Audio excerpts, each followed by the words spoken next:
Hello guys, welcome to yet another episode of What's a Startup after a long time. I am Aman Lima and today we have Ms. Vandana Tolani, the founder and CEO of Convento. Ms. Vandana has a 20 years of experience in international and domestic business advisory and fundraising and has worked with various reputed companies. Talking about her company, Convento, it is a boutique investment banking firm focused on fundraising and consulting early stage startups. So on behalf of entire team of entrepreneurship cell of Lal Bahadur Shastri Institute of Management, we welcome you. Thank you. Okay, so without further ado, let's begin. Yeah, sure. So, ma'am, first question is so that what is basically Convento and what it does, and I hope I'm pronouncing it right. Yeah. So I'll just introduce you to myself. I was in Singapore and Jakarta for 15 years in investment banking. I had my own family office fund there. This is my seventh year back in India. I did some investments, then I went back to advisory. So currently I'm connected with 300 investors globally and we pick up global deals. We are sector agnostic. Typically, we do $1 million to $25 million. My company name is Convanto, and this month I have been shortlisted as the top 10 women leaders in 2021 in wealth management. Now, I'll explain you what Convanto does. Convanto is a boutique investment bank firm. We help with fundraising, pitch deck making, financial modeling, mentoring, advisory, term sheet advisory, basically all the services that a investment bank can provide. So that's all about us. Yeah. Okay, that's great, ma'am.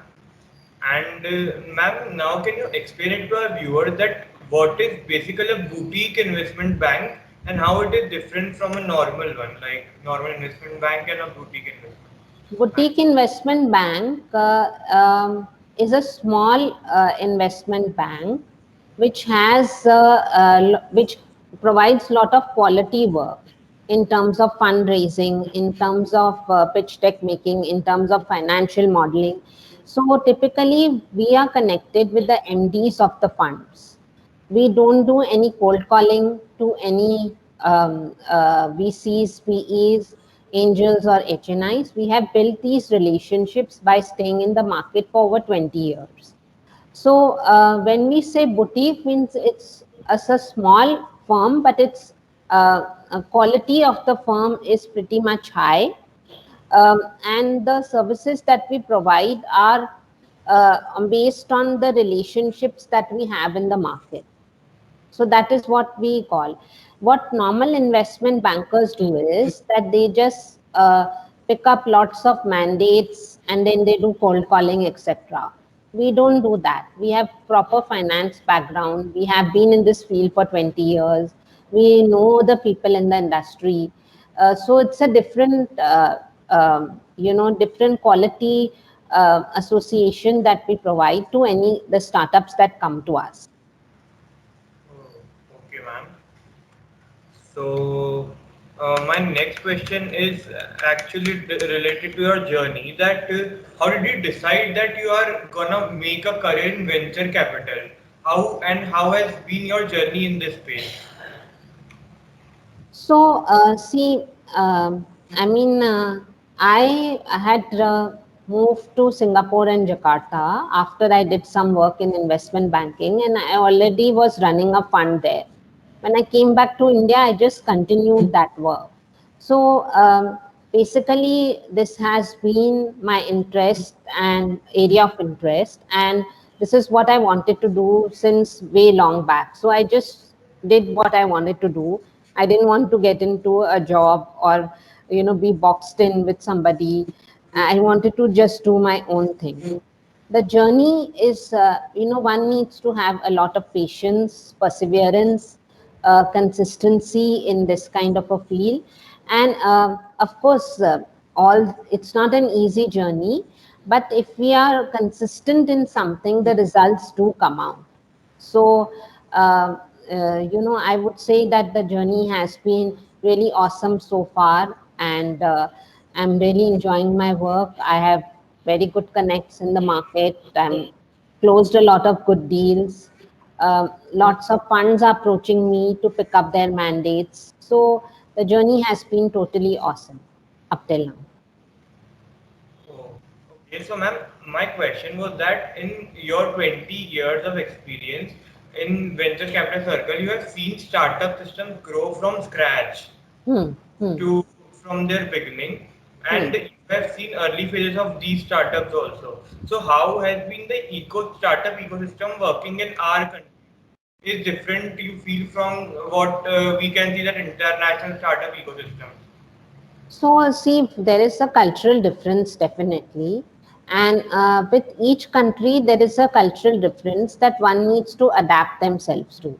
We are a little bit backlog in terms of technology, in terms of having the right kind of incubators, accelerators, in terms of having the right backing, that we need. Of course, the talent and skills we have are more better than the other countries. It's just that we don't have enough backing to reach to that level. And in other countries, the technology is very advanced, and hence, there are better incubators, accelerators. So I think there we are lacking. Not only that, because here also the women entrepreneurs and women in finance field and women in each field, you is for them it's a big struggle. So I think that needs to change, and that begins from home. How the women are treated at home over here, in terms of girls are only allotted cooking and other stuff, and boys are allotted other stuff. So the way the boys are treated and girls are treated in our country, when we start treating them equal and recognizing talents, I think we'll get more better, par with things. So I think these are the two places where we lack. So, like, what do you think that after, like you mentioned about woman entrepreneurship, so like after 10 years or 15 years, so what do you think that where India will be in terms of woman entrepreneurship and equality in business? See, if we are educated in the right manner, I mean, if each home has been educated in the right manner as to how to treat a woman, how to treat a male, how to, be. What happens is in India, we are strongly mothered, we are strongly very society driven, we are strongly driven by families, less driven by our own independence and the way. So I think that education needs to be imparted. That as to how to do things with your own will, and that also in the right manner. So of course we have progressed in that manner, but there's still long way to go. Maybe 10, 15 years down the line, things will be totally different. But I've been 7 years in India. I've not seen much change.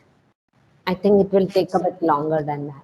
Not even like 10 years before, and if we compare today and 10 years before, you think that it is not that much change? Yeah, the change is very little, maybe just 10%, 20% out of the 100%. But we still need to change a lot in terms of how we are bringing up our children.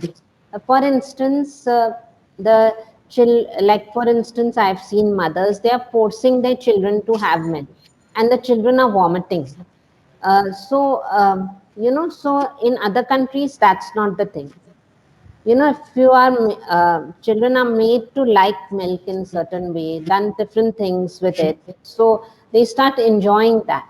And they've been asked before what to cook, what to what they like to eat, whether they like that or no. Here we stuff in our children with food. You have to eat this only, you have to drink this only. So then what happens is they don't know what are their choices, they don't know what are their likings. Similarly, in the corporates here, people don't tell each other what are their skills in terms of, very few people will exchange with each other and say, look, I feel that you have this skill. Maybe you should work on this. or say, okay, maybe you have this skill and I don't have this skill, maybe you should work on this. So I think that we don't tell each other. In other countries, I think they know what are their skills already, and people do make them recognize that these are your skills, these are your skills. They have the freedom to eat, drink whatever they want. Not only that, of course, when they are children, we have to tell them the consequences, that look, if you eat this is the consequence, but you can try it. If you eat this is the consequence. So there's a way to deal with it, not forcing. What I realize is that in our country, we force children to do a lot of things. That's then that upbringing, that conditioning comes till we are pretty much adult. And then we start doing that to our children. And then the cycle continues because we have been brought up in that way. So I think somewhere that needs to stop.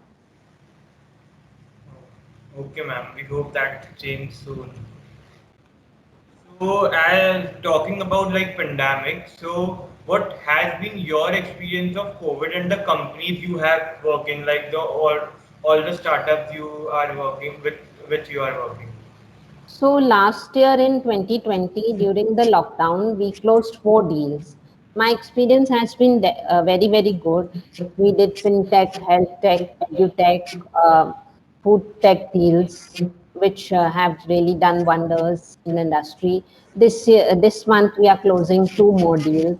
So I think my experience has been really good. In fact, it's better this way because rather than we going on the field and being able to just finish 5 meetings in a day, now we can on Zoom calls we can finish 16 meetings in a day, 17 meetings in a day. So I think more the efficiency has increased more now. So, like you think that COVID has changed the things for a better purpose and Yeah, it's yeah. things more efficient. There is online schools, there is online education now. The cost of education has gone low, so the children who want to get better kind of curriculum, they can avail that as well. Not only that, for women entrepreneurs, they don't need to travel much. They can at home finish 16 meetings and work for hour, like that. Traveling time gets saved. So I think it's more efficient this way. And people have started using technology. They're becoming more digital. There is Zoom, there is StreamYard, there is Microsoft Teams, there is AirMeet, where all over the world people are meeting. Lots of panel discussions are happening. So I think this way it's more productive. Of course, human does need social atmosphere. They do need that social this thing. But then I think considering the pandemic being so heavy this year, last year we were still understanding what it is, and still, we were not aware. This year it was so heavy that many people's lives got lost, etc. So I think keeping that in mind, I think this way should continue for the next 6 7 months, and definitely this will bring in revenues if we utilize it in the right manner. I have seen people who worked in corporates didn't know how to use their WhatsApp story properly.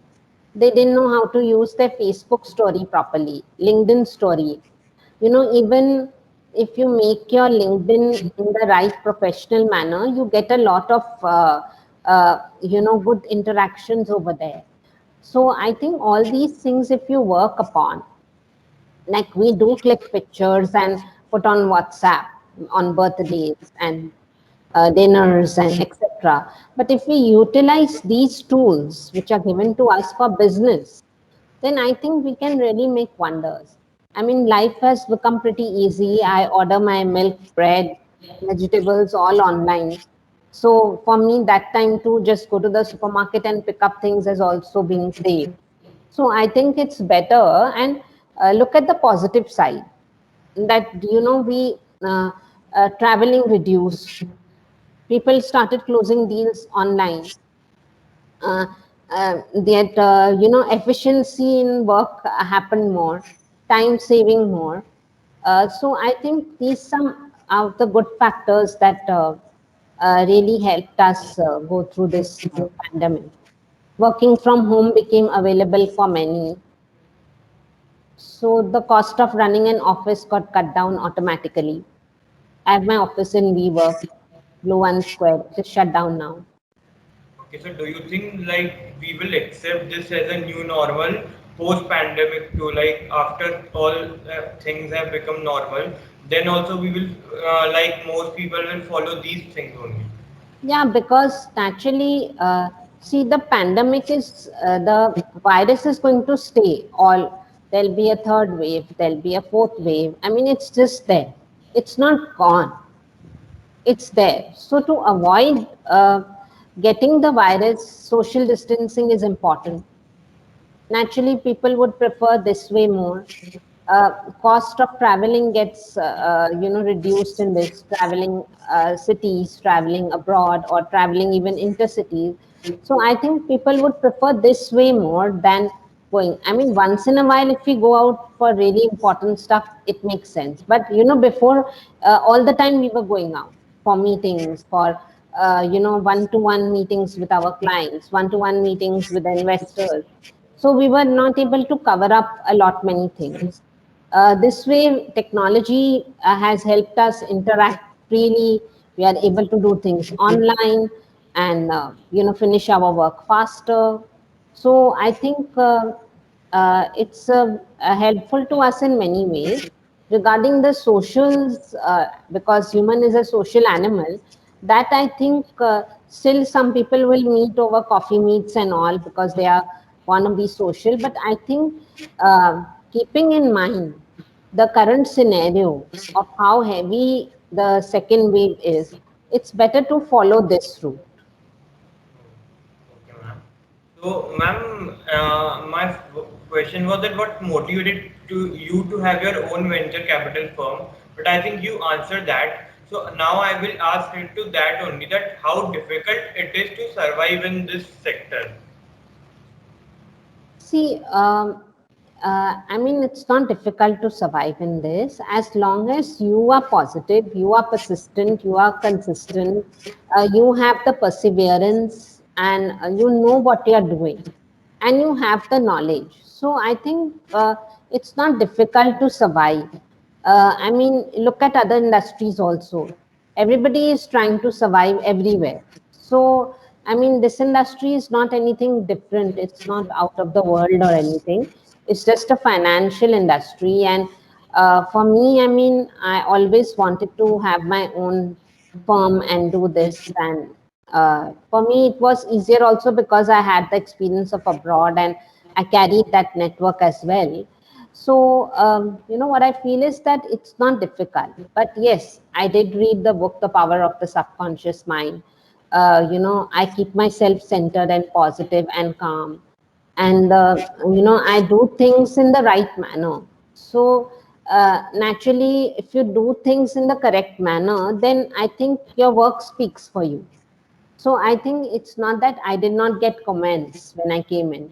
The people used to have different comments on me, but ignoring those, I kept on continuing what I wanted to do.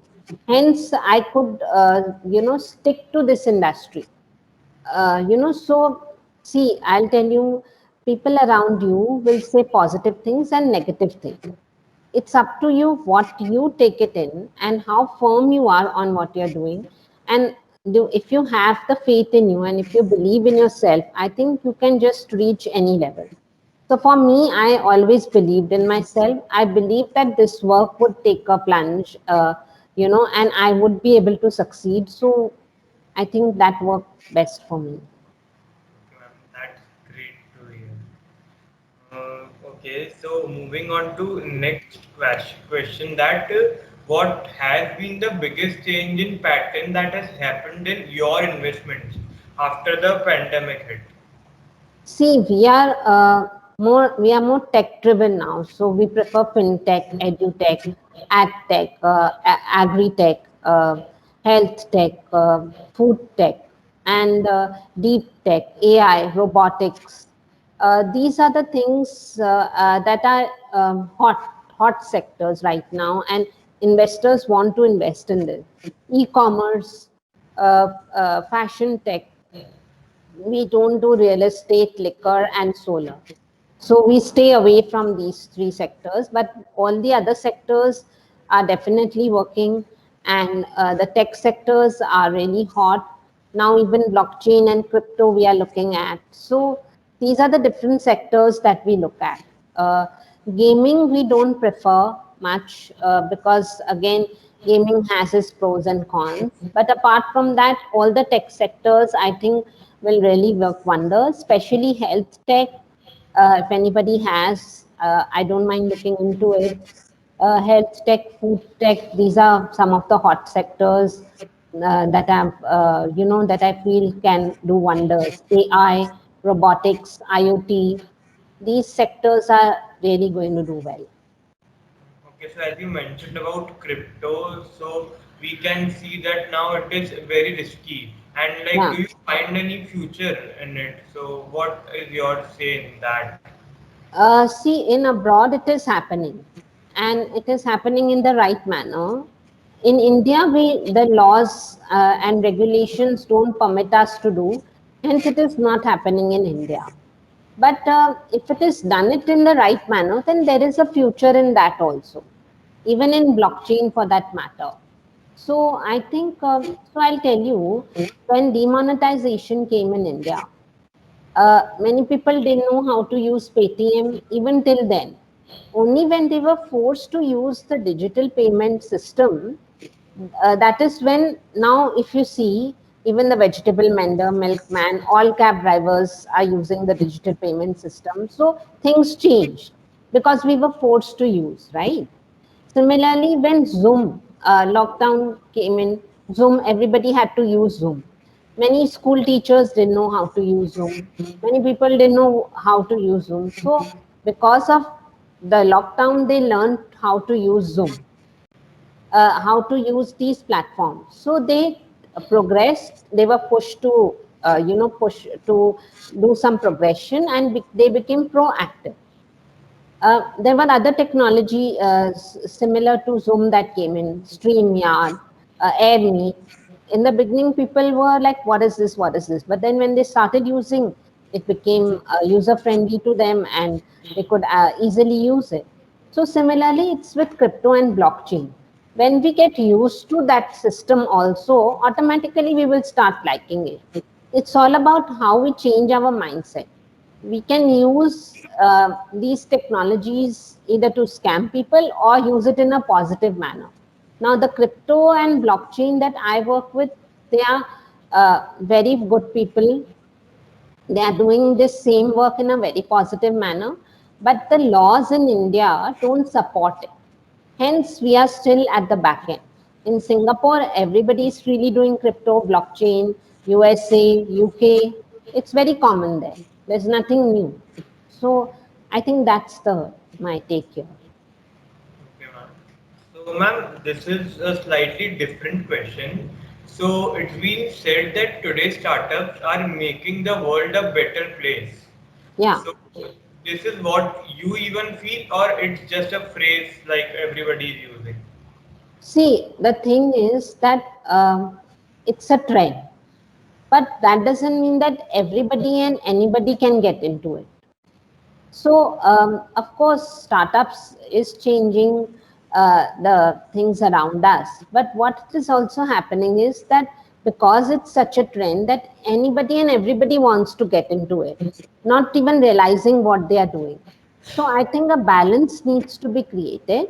Of course, many good startups have come and done solved a lot of problems around us and given us a lot of solutions for those. So, I think things are changing around us, but also I recommend the youngsters that not everybody can get into the startup, and startups that have brought the change, study about them deeply, that how they did it, what made them, what is the technology that they came up with, what is it that they created that was disruptive. So I think it's a mixture of both. But yes, you see good edutech startups. You can see, look around, good food tech startups. Cloud kitchen platforms, health tech. Everything is changing. Pharmacy is on apps now. E-clinics are there. So things around us are changing. Okay, so ma'am, now I will come on to the last question and a very brief one. It is also like related to the previous question only. So, Yeah. if someone wants to start the business or enter into any startup, what will be the five do's and don'ts from your side? So when you come up with an idea, make sure that you make a business plan and show it to a mentor and get it vetted by somebody that whether it's even doable or not. Whether you're putting in your own funds or your parents' money into it. One is that. So all these things, whether you are burning the money in a startup or whether you are trying to multiply it. So I would suggest first get it vetted by somebody. Make sure that the idea is doable. Make sure that you have also self-funded it. Make sure that you see the traction coming in. It's not just an idea in the air and then you start asking for investment. When you make a startup, make sure you have a CFO, an advisor in your team, a complementary team in marketing, technology, operations, and finance. Not only this, make sure you have the right kind of investment bankers who will help you to reach to the right kind of investors. You should have done your pitch deck in the right order. You know, you should have made a video pitch deck. Not only that, you have made your financial model valuations, everything you have worked around before you what do you call before you reach to the investors. So I think this is very important, and one needs to not just come up with any idea and just try to work towards it. It has to be, like, do you have a mentor? Do you have a proper person who's guiding you? Because burning anybody's money, your parents' money, your family and relatives' money is easy.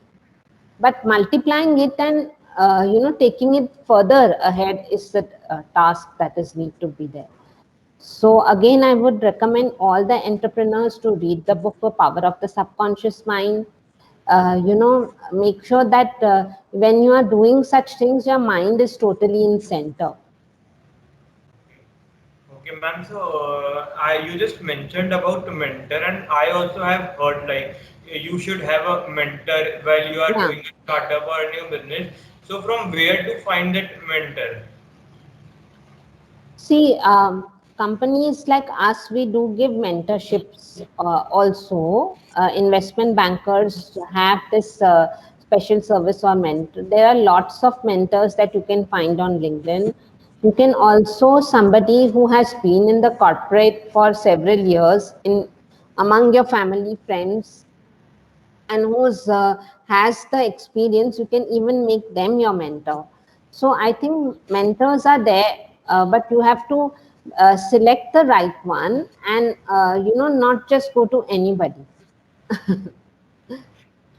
Okay, so ma'am, that was it from my side. Thank Yeah. you so much for your time, and it was great interacting with you and learning about your journey. So, and I am sure that it will give our viewers an immense learning. So, once again, thank you so much, ma'am. Thank you for your precious time and thank you for this interview and looking forward to more such interviews. Yes, ma'am, definitely.